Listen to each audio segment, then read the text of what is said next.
حافظ صاحب آپ بتائیے گا کہ کیا کسی جج کو اختیار ہے جس کے اپنے بھی گریوینسز ہوں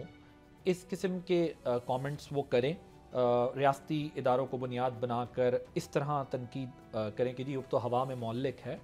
ریاست تو ایگزسٹ نہیں کرتی اس طریقے سے،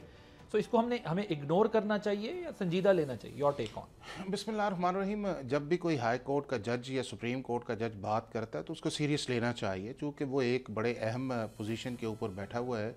لیکن اگر پاکستان کے کانٹیکسٹ کے اندر دیکھا جائے کہ جب چیف جسٹس افتخار چودھری صاحب کا ریوائول آیا اور اس کے بعد ایک ایسا پروسیس جو ہے وہ پاکستان کی جوڈیشری کے اندر چل رہا ہے کہ جس کے اندر ججز چاہے ہائی کورٹ کے ہیں یا سپریم کورٹ کے ہیں، وہ اپنی جو کانسٹیٹیوشنل جورسڈکشن ہے، یعنی کہ کانسٹیٹیوشنل جورسڈکشن ان کی وہ ہے کہ جو آئین اور قانون دیتا ہے، اور وہ یہ ہے کہ اگر آپ کے سامنے کوئی معاملہ آیا ہے آپ نے اس کا ہی فیصلہ کرنا ہے، اور اس کے اوپر آپ کسی کے فریق کے بھی حق میں فیصلہ کر دیں، آپ کو آئین اختیار دیتا ہے۔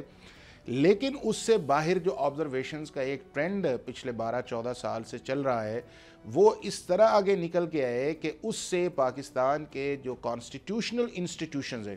چاہے آپ کی جوڈیشری ہے، چاہے آپ کی ایگزیکٹیو ہے، چاہے آپ کی اسٹیبلشمنٹ ہے، یعنی کہ اور اس کے بعد آپ کے جو دوسرے میڈیا کے سرکلز کے لوگ ہیں، جس کو اب یہ کہتے ہیں کہ ایک سپریشن آف پاور کا بھی کانسیپٹ اس کے اندر آتا ہے، وہ سارے کے سارے بری طرح شیکنگ کی طرف گئے ہیں۔ اس کی بنیادی وجہ یہ ہے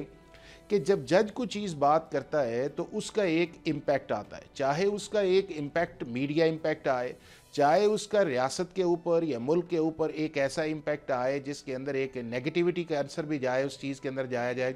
اور تیسرا امپیکٹ اس چیز کے اندر آتا ہے کہ آپ کی وہ پروسیڈنگ جو ہے وہ باعث ہو جاتی ہے۔ مثلا جج کا یہ کام نہیں ہے کہ جی میں جاؤں یا آپ جائیں اور ہم پری ڈیٹرمن ہوں کہ یہ جج حکومت کے خلاف فیصلہ کرے گا، یا جج جو ہے وہ پارٹی کے خلاف فیصلہ کرے گا، یا جج یہ کہے کہ پورا نظام انصاف یا پورا سسٹم جو ہے وہ کلیپس کی طرف چلے گا۔ میں آپ ہم سارے بیٹھ کے بات کر سکتے ہیں، لیکن وہ شخص جو انصاف کی سیٹ پہ بیٹھا ہوا ہے اسے اپنے چوائس آف ورڈز کے اندر بڑا سلیکٹیو ہونا پڑتا ہے۔ سبسکرائب کریں اور بیل دبائیں تاکہ کوئی خبر رہ نہ جائے۔